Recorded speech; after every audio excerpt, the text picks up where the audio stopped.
siyempre, masaya. It's been a dream of mine since I was a kid.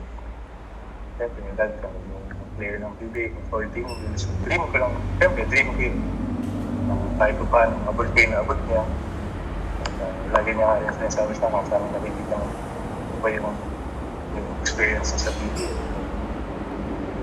Sadly, yung happiness ko na yan, cut short. Kasi pagka-draft sa akin na mag-injured ako noon.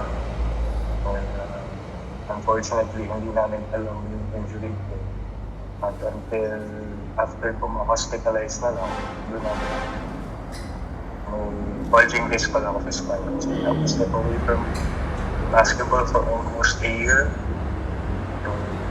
It's a bit bittersweet experience. Masaya na draft. Pero then again, it's sad kasi gano'n nangyayari sa ako. It could have been different.